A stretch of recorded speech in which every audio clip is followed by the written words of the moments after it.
Donc, la préparation de notre intervention au cours de cette journée nous a bien évidemment mis au travail. Entre remue-ménage et agitation de neurones, au milieu d'une réflexion engagée quant à notre pratique, son évolution et de nouvelles perspectives dans nos projets, au milieu d'un grand chantier en cours, notre équipe fut traversée par quelques vécus de désintégration, devant la difficulté à partager notre clinique en lien avec le thème de la journée. Les dispositifs d'intégration scolaire. Un énoncé clair qui n'a eu de cesse de nous renvoyer au sentiment qu'une grande partie de notre travail se situe bien en deçà de la notion d'intégration et en deçà du terme dispositif, au sens d'un outil élaboré, clair, efficient, transposable, transmissible. Comment dès lors partager quelque chose de notre pratique clinique, de sa diversité, d'une manière qui donne à sentir notre cadre et nos rythmes d'intervention, notre réalité de terrain? Comment imager nos tentatives quotidiennes de faire naître de vraies rencontres pour que des liens empreints de sens puissent se tisser entre les différents acteurs de la scène scolaire? À la fois à l'intérieur de l'école et à l'extérieur, sous différentes casquettes, comment nous mettre à disposition autour des besoins de l'enfant pour que s'assemblent les dimensions individuelles, interindividuelles, groupales, institutionnelles. Trouver la juste place et une place pour chacun. Voilà l'enjeu de ce qui apparaît comme notre dispositif. Dentelière ou passeuse, ces qualificatifs nous semblent illustrer notre fonction d'étayage du lien. Lien souvent précaire entre l'école et la famille, voire au sein même de l'école. Comment faire pour que nos propositions, nos actions prennent sens dans le cheminement des familles, pour ensuite s'inscrire hors des murs de l'école dans la toile du réseau? Au travers de quelques vignettes cliniques, nous tenterons de partager notre clinique quotidienne en gardant comme fil rouge la multiplicité des dimensions traversées, en tentant de dégager les mécanismes, les outils qui favorisent ou entravent les mouvements d'intégration. Je passe la parole à Nathalie.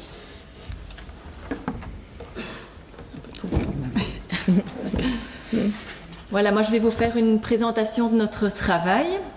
Donc nous sommes 5 psychologues, thérapeutes du développement, engagés dans le service de santé mentale de la ville de Bruxelles et mandatés par le service de l'instruction publique pour effectuer un travail de prévention dans les écoles maternelles, donc pour des enfants de 2 ans et demi à 6 ans.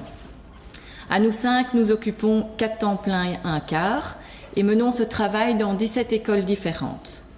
En fonction des demandes des écoles, une présence hebdomadaire peut être assurée.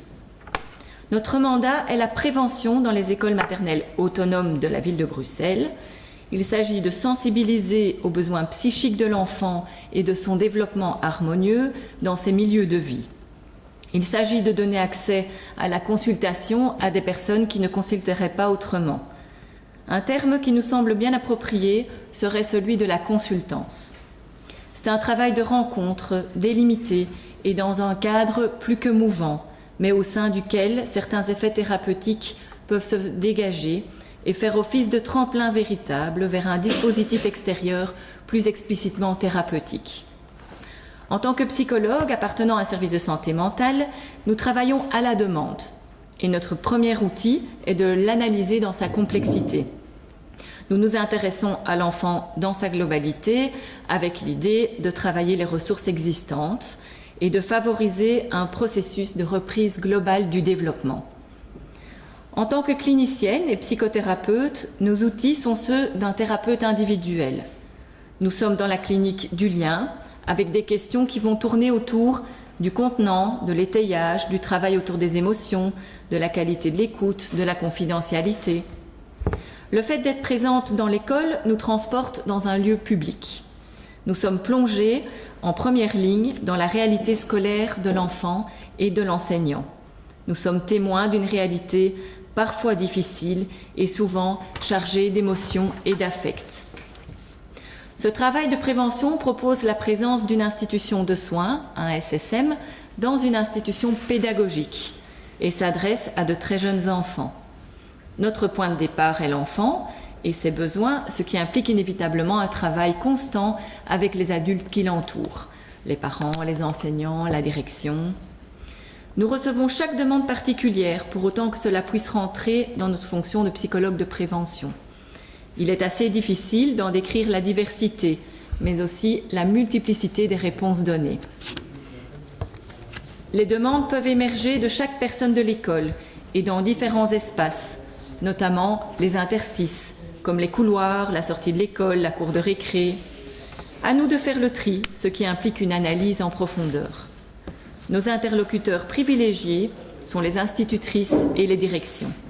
Les demandes directes des parents sont plus rares et celles des enfants encore plus. Selon ce qui se dégage, nous aurons des temps de rencontre et de travail et d'accompagnement des familles. Parfois aussi, plus de soutien à l'institutrice en classe ou hors de la classe. Ou alors des projets spécifiques autour de l'accueil, la psychomotricité ou la mise en place de petits groupes de réflexion avec les acteurs de terrain. En clair, nous agissons ou intervenons rarement en relation directe avec l'enfant.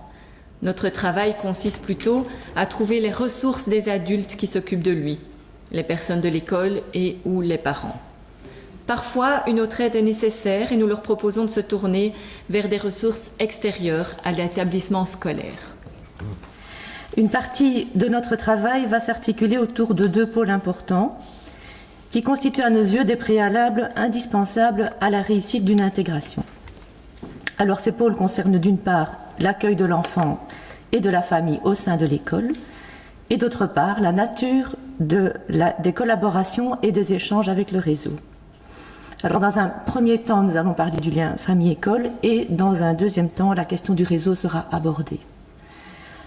Cela peut sembler assez banal comme point de réflexion de départ, l'accueil et le réseau, mais nous constatons, nous, de façon quasi permanente, que si les familles ne se sentent pas accueillies, tous les efforts déployés par la suite, dans la mise au travail autour de l'enfant, risquent bien d'être vains. Donc pour nous, psychologues de prévention, le premier dispositif d'intégration fait référence basiquement aux prémices de la socialisation, offert lors de l'entrée à l'école maternelle. Ce premier moment de contact à la collectivité, d'ouverture potentielle vers l'extérieur pour certaines familles. À ce titre, l'accueil réservé à la famille par l'école et réciproquement est à concevoir comme un processus s'inscrivant dans le temps, qui vise à favoriser le tissage des liens, le climat de confiance, les processus de séparation. Donc ça s'inscrit dans un ensemble complexe de personnes et de dimensions. Alors l'accueil, c'est quoi? Pour nous, c'est bien plus qu'un moment. C'est un temps qui est pris dans une durée. Habituellement, ce processus évolue favorablement. Et de ce fait, les premiers moments de contact qui constituent une période sensible peuvent ensuite laisser place naturellement à une période d'adaptation, de construction, d'ajustement. Cette mise en place traverse et s'ancre dans différentes dimensions qui sont institutionnelles, philosophiques, interculturelles, politiques. La manière dont on accueille va être différente selon les lieux, les pays, les contextes, les écoles. Mais au fond, quels sont les constats que nous faisons actuellement? Ces constats sont quand même liés surtout aux enfants qui rentrent à l'école. Donc les enfants dont nous allons vous parler dans les vignettes qui vont suivre ne sont plus des cas exceptionnels, isolés. Nous en rencontrons chaque année au minimum 3 à 4 dans chaque école.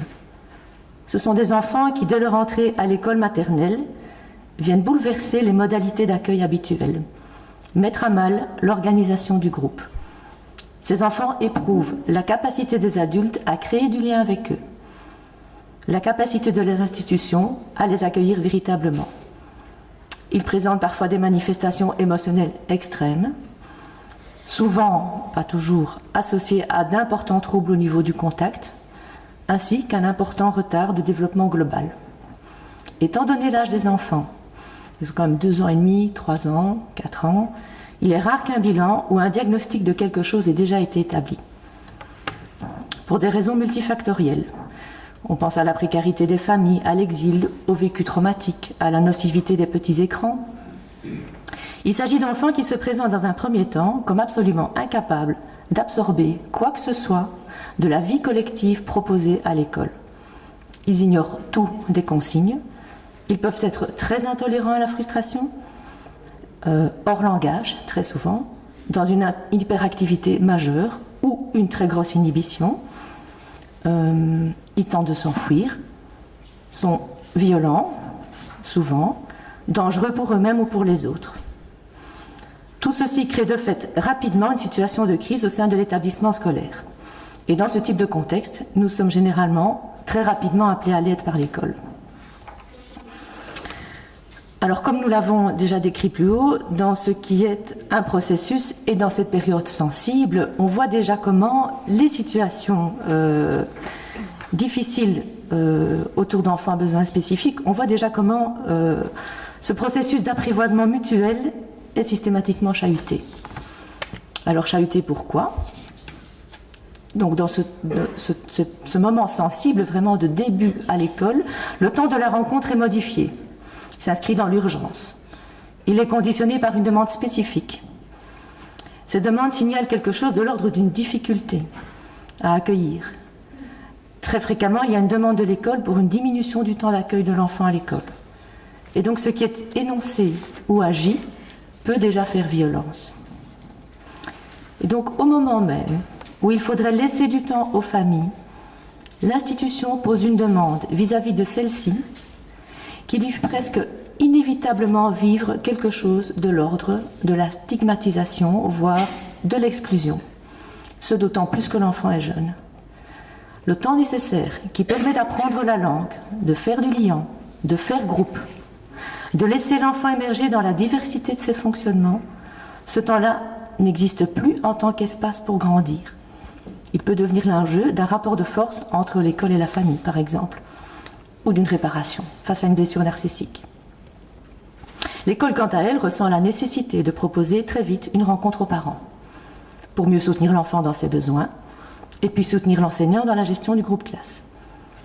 Il y a aussi parfois la conviction que l'enfant n'est pas à sa place dans cet environnement-là, ce qui est signifié à la famille, plus ou moins directement, avec plus ou moins de bienveillance et dans des délais plus ou moins rapides, selon les écoles, le personnel disponible, l'ambiance dans l'équipe, etc. Donc dans ce cadre, et en lien avec cette journée concernant les dispositifs d'intégration, eh bien, nous avons beaucoup plus souvent l'impression de lutter contre des processus de désintégration, alors même qu'il n'y a pas encore eu de possibilité d'intégration. Et donc dans ce temps duré, il y a véritablement à tenir compte de cette période sensible, parce que tous les mots qui vont s'énoncer à ce moment-là vont souvent rester ancrés, comme une marque au fer rouge, ou comme une blessure qui reste béante et qui va demander soin et réparation par la suite. Et donc plus l'enfant est jeune, et plus c'est vraiment pour nous très très important de tenir compte de ce point. Alors, que venons-nous questionner finalement quand on parle d'accueillir, quand on parle de se sentir accueilli ? Nous avons donc tenté de réunir une série d'éléments qui, à nos yeux, sont vraiment importants et qui sont à l'œuvre pour nous dans la réussite d'un processus d'intégration, en particulier dans la question de l'accueil d'un enfant aux besoins spécifiques.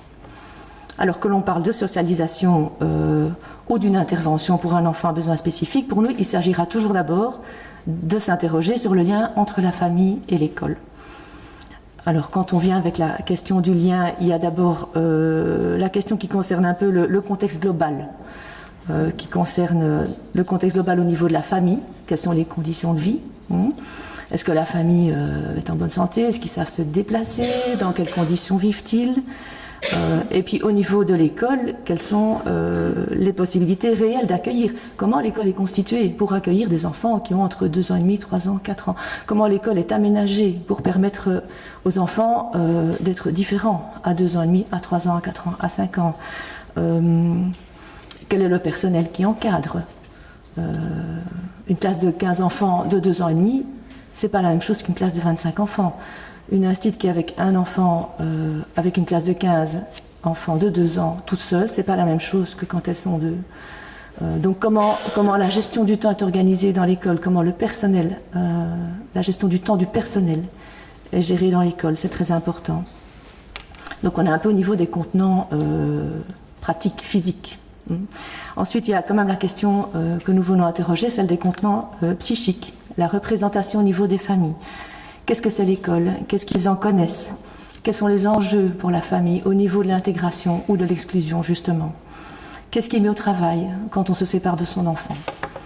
Et du côté de l'école, toute la question des représentations aussi de l'institutrice, c'est-à-dire comment l'enseignant se sent compétent vis-à-vis des enfants, dans son aspect pédagogique, mais aussi dans la gestion des affects, en fait, en tant qu'adulte qui s'occupe d'un enfant.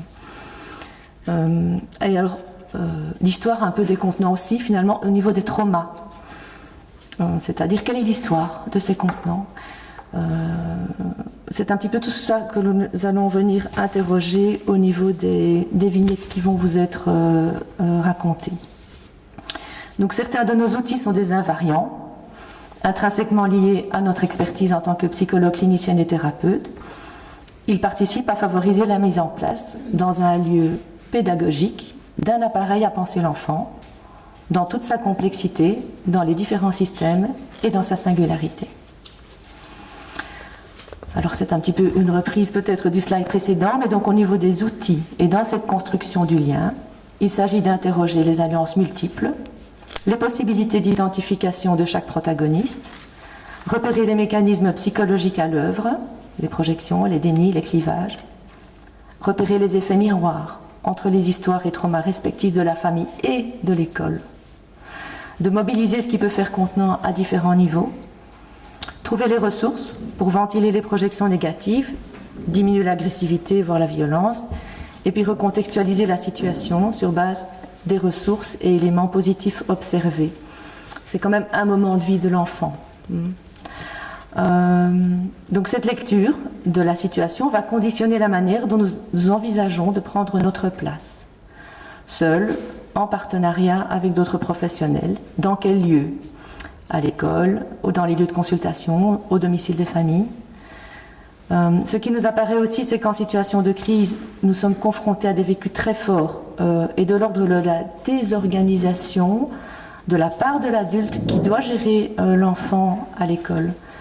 Il y a des vécus, avec les enfants que je vous ai décrits plus haut, il y a vraiment des vécus d'impuissance, il y a des vécus de nullité, il y a des vécus de catastrophes imminentes, d'urgence. On entend souvent des phrases comme « c'est lui ou moi ». Et donc, en premier lieu, quand on parle d'intégration, eh bien nous on s'est dit peut-être qu'on doit d'abord traiter notre vécu de désintégration face à l'immensité, voire de temps en temps l'impossibilité de la tâche qui se présente à nous. Cette épineuse question. Comment allons-nous mettre ensemble cette école-là, avec cet enfant-là et cette famille-là? La présentation des 2 premières vignettes cliniques vient déployer ce que peut vouloir dire le terme accueillir ou se sentir accueilli dans cette dialectique du lien famille, enfant, école. Donc tout ceci en fait quand même pour dire que quelle que soit la manière dont l'enfant manifeste son mal-être dans l'école, et malgré la bienveillance qui peut être déployée autour d'un enfant donné, si une vraie rencontre autour de l'enfant ne s'est pas produite, les efforts qui sont déployés ensuite sont voués à l'échec. Et une vraie rencontre, ça signifie vraiment énormément de choses. Et donc tout ceci nous amène en fait quand même aussi à la question du réseau, de la mise en lien et des échanges avec le réseau. Voilà. C'est moi? Ouais. Oui. Je voulais dire juste encore une chose, mais parce que nous on est baignés tout le temps dedans, mais l'institutrice elle doit accueillir 7 enfants, mais elle doit accueillir aussi les 23 autres. Donc voilà, il y a des fois où elle est un peu tendue dans le choix qu'elle doit faire. Ça je voulais préciser parce que c'est important. Donc l'autre point que nous souhaitons évoquer aujourd'hui est le rôle du réseau dans les conditions de réussite d'une intégration dans une école. Nous réalisons un important travail de mise en lien école, famille, réseau. Nous constatons très régulièrement que là où cela fonctionne le mieux, c'est là où il y a du lien. Nous avons évoqué précédemment les jalons d'un accueil et d'une rencontre véritable de l'école avec l'enfant et la famille. De la même façon, nous expérimentons que la manière dont les jalons vont se poser entre le lieu d'accueil de l'enfant et les intervenants extérieurs va impacter la réussite de l'intégration de l'enfant au sein même de l'école. En tant qu'envoyeurs, au sein de notre propre service, nous interrogeons régulièrement la question du passage, de l'assemblage entre la réalité de l'école et la réalité des lieux de consultation. De par notre place et notre fonction très spécifique, Comment transmettre les éléments d'observation de l'enfant, notre compréhension et la lecture de la dynamique famille-école pour que tout cela fasse sens et soit utilisable par le réseau? Comment mettre ensemble les différents aspects des situations déposées, racontées dans différents lieux à différentes personnes? Comment aider le réseau à accueillir, tenir compte des possibilités ou impossibilités relatées par le terrain de l'école? Comment même imaginer dans un discours banalisant de parents ou de professionnels que la situation est en fait critique à l'école? Du côté des familles, nous pensons que notre façon de nous mettre en lien dans le réseau peut constituer un support d'identification pour celles-ci et favoriser les passages, les transferts entre le dedans et le dehors de la famille. Dans ce long et lent travail de rencontre entre la famille et l'école et de construction de la confiance, nous œuvrons à créer les temps, les espaces, les lieux pour penser l'enfant ensemble dans cette jonction du dedans et du dehors de l'école. L'objectif se situe au-delà de la simple collaboration. Il s'agit d'éviter les clivages, les bons soignants d'un côté et la méchante école de l'autre, et prévenir l'attaque des liens entre l'école et le réseau. Il s'agit de travailler à éviter les projections de tout un chacun. Créer un espace pour penser sur le comment communique-t-on, avec qui, sur ce qui va faire transition et transfert, sur ce qui va permettre à l'enfant de se déployer dans son environnement scolaire. Dans les situations que nous sentons un risque de rupture, de par les symptômes importants de l'enfant, des parents ou de l'école, nous sommes convaincus qu'il est indispensable de créer la rencontre avec progressivement tous les acteurs de la situation. Cette mise en lien n'est pas évidente, de par la clinique, le temps et la surcharge de services. Elle demande beaucoup d'énergie. Si elle est pensée par chacun comme nous comme une continuité sine qua non, comme une condition sine qua non de la continuité des soins, les intervenants peuvent s'entraider pour que ces liens portent les familles. Voilà, c'était notre point de vue, notre angle de vision, non exhaustif bien sûr, et sans doute avec des tâches à l'œil. Merci.